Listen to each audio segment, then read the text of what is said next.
Bonsoir à tous, bienvenue à ce flash d'information.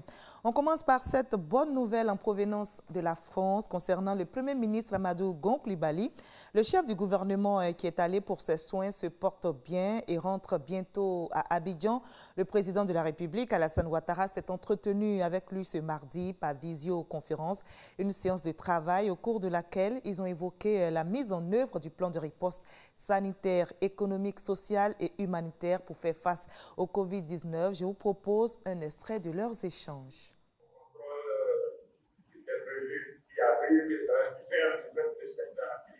C'est ça. Extrêmement chargé. Oui, oui. Si vous avez d'avoir eu, grâce à l'occasion de rentrer dans Paris pour le faire, oui. Ça s'est bien passé, c'est la meilleure fois. Bon, écoutez, moi, j'en suis heureux. Mais il faut en profiter pour prendre un peu de repos. Et puis aussi, bien sûr, comme nous sommes convenus tous les matins et tous les soirs, nous ferons un point. Et puis, bien entendu, entre les deux, vous pouvez m'appeler à tout moment et moi, également, je vous appellerai en cas de besoin. Demain, on ne ferait pas de conseil des ministres. Nous voulons consacrer la journée de demain à la préparation du Conseil national de sécurité, puisque l'intérieur a repris les activités, je devrais dire, et les choses se passent bien. Et on continue de faire bloc contre le coronavirus. À chacun son cache-nez pour se prémunir de cette maladie. Eh bien, pour permettre aux populations d'en disposer, le gouvernement a promis la distribution gratuite, promesse en cours d'exécution. L'Union des villes et communes de Côte d'Ivoire a réceptionné son lot de masques de protection. Le président de l'UVICOSI, Claude Paulin-Danho, a commencé sa tournée de distribution. Il a offert ce mardi plus d'1 million de cache-nez à 4 communes du district d'Abidjan. Il a invité les maires à privilégier les personnes défavorisées dans la distribution. La lutte contre le Covid-19 s'intensifie. Le centre de traitement des maladies infectieuses du CHU de Yopougon est prêt à accueillir les malades atteints du coronavirus. Il est entièrement équipé et peut accueillir jusqu'à 111 patients.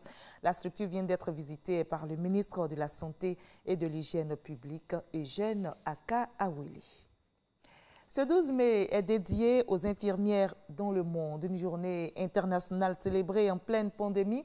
Ici, en Côte d'Ivoire, on marque la journée en faisant un clin d'œil aux infirmiers. Ces derniers forment avec les infirmières des équipes médicales performantes, des équipes en première ligne en cette crise sanitaire. L'Association nationale des infirmières et infirmiers de Côte d'Ivoire célébrait dans la sobriété cette journée qui lui est dédiée dans l'enceinte de l'hôpital militaire d'Abidjan. À l'étranger, au Togo, la situation est revenue à la normale à la prison de Lomé. La mutinerie qui a éclaté ce matin a rapidement été maîtrisée par les gardiens de l'établissement. Selon les témoins sur place, tout a commencé hier lundi quand des détenus de la maison d'arrêt ont refusé d'accueillir de nouvelles personnes déférées pour cause 19 cas positifs du coronavirus. Ils ont été détectés dimanche sur 283 détenus testés. Pris de peur donc, les détenus ont réclamé leur libération ou du moins leur délocalisation afin de se mettre à l'abri de la contamination. Notez que plus de 1500 détenus sont incarcérés dans cette prison de Lomé. On va terminer par l'Afghanistan où 15 personnes, dont 2 nourrissons, ont été tués par des hommes armés qui ont attaqué un hôpital de Kaboul ce mardi matin. Plus de 100 autres personnes, dont 3 étrangers, ont été secourus par les forces de sécurité afghanes au cours d'une opération qui a duré plusieurs heures.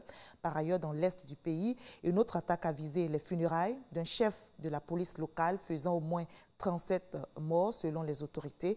Les talibans nient toute implication dans ces 2 attaques. Je vous retrouve avec plaisir à 20 h. Mais suivez l'info régionale juste après ce Flash Info pour avoir toutes les nouvelles de nos régions ici en Côte d'Ivoire. À tout à l'heure.